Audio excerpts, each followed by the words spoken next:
and so many other sort of like social issues that also need, I think, just investment in the research, in the way it's handled. And I'm talking about issues around violence, domestic violence, and that story on page 3, that absolutely gut-wrenching story.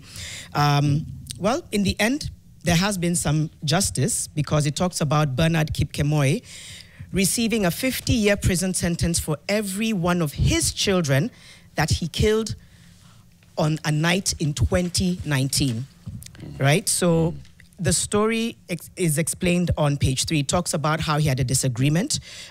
Sharon Cherono had a disagreement with Bernard Kipkemoi, that's the husband. She went with her youngest child because he kicked her out, and left the other 3 children with Bernard. A day later, Kipkemoi followed her to her parents' home and left the 3 children there. But that evening, a drunk Kipkemoi returned and demanded to take the children with him. Because it was late, he was asked to go home alone, with the assurance that the children would be returned to him the following morning. And true to her word, Ms. Cherono sent the children to their father the next day. She did not know that was the last time she would see them alive. And so the story goes that the following day, elderly women raised alarm. The elderly woman, this is now her mother, raised alarm because the bodies of the children were found by their grandmother. The following morning, they were on the floor, covered with blankets. It's so tragic. They were strangled by the father.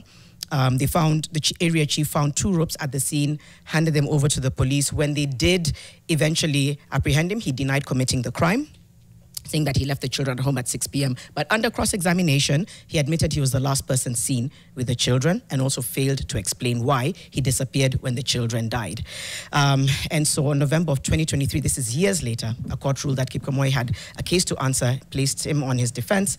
Long story short, in November 2024, Justice Lagat Korir dismissed Kipkemoi's defense, saying that the man failed to produce witnesses. And it goes into detail about how he was eventually found guilty and placed behind bars for 150 years. Wow. That's one case. It's the underlying case around domestic violence. What drove him to this? What drove him to... You can ask the question about, what drove him in specific to this issue. I know they say that he has an issue with alcohol. There could have been many other underlying issues. He had a disagreement with the wife, temperamental. But at the end of the day, it's not like it's a trend that does not exist. What Bernard did, and the reaction, whether it was a disagreement, whether it was in a rage, maybe he hadn't done it before, and maybe it was in a blind rage. But at the end of the day, it comes down to the fact that this is how people see a solution to enforcing and stamping their authority. I cannot resolve matters that I'm dealing with, whether it's my drinking, whether it's the fact that I'm not earning enough money. I cannot enforce them. The only way I understand how to do that is to harm and to murder. That's to his point. I mean, Eric is like, okay, what happened? And a lot of people are saying, no, we don't need explanations. It's murder. No, that's we true do on need one hand. We do need explanations. That's what I'm going into. I'm going into the fact that this pattern, there's some data I was seeing earlier yesterday that says recent data indicates that approximately 41.4% of women have experienced intimate partner violence. Now, between 39% and 47% of women have reported experiencing GBV. And they talk about the fact that since 2016, at least 500 women and girls have been murdered in Kenya. And they're saying that these numbers have significantly risen. So I always look at this conversation as twofold. One is the reason. I know a lot of people get enraged. They're like, we don't want to hear the reason. Right. We don't want, murder is murder. But more and more, we're going to need to sit down and say, okay, and then there's always these buzzwords like raising awareness, etc. And it's starting to, I think, water down, really sitting down to unpack those layers to really get to the heart of these trends. The heart of, if I'm having an issue that I cannot explain, do I have a space and a person that I can relay that to? If I'm feeling trapped in the sense of financial insecurity, alcohol, I know I'm struggling. Where can I take this? Where can I take these troubles? And it's not something that some people will be comfortable hearing. Say, no, that's an excuse. It's not an excuse, it's an explanation. And I think we need to revert to having explanations, not to excuse them, but to try and identify these trends. And so yes, he spends 150 years behind bars. The children are still dead. And this is one of many tens of them. Children, your children, you have a very deep emotional connection with your children.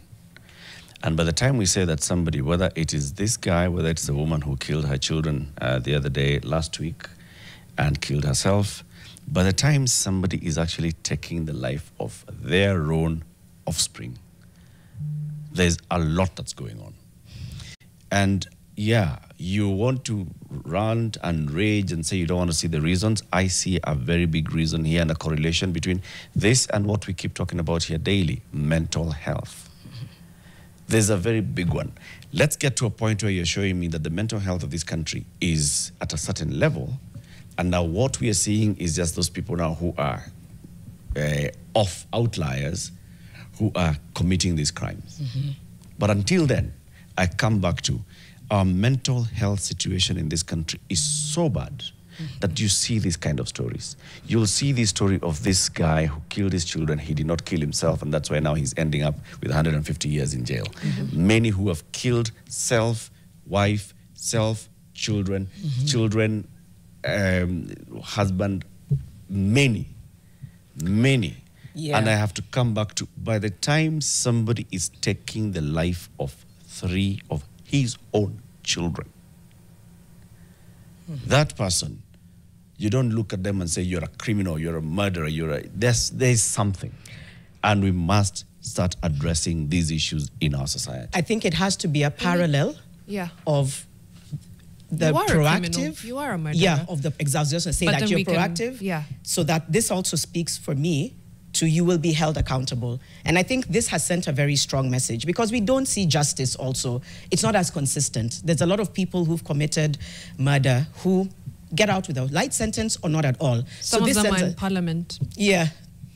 Well, accused of murder, for accused sure. Accused of murder, no, for sure. So I think these two now, the parallel has to be amped up, where we are showing by example, yes, there's underlying mental health issues. So proactive measures, awareness raising, creating safe spaces to have conversations, creating avenues to be able to access safety and understanding. In parallel, holding criminals accountable, because yes, this is a criminal. So in parallel, and if we keep putting so much emphasis and focus on reactive, the proactive just gets worse. So I think those two have to be in parallel. Gosh, we have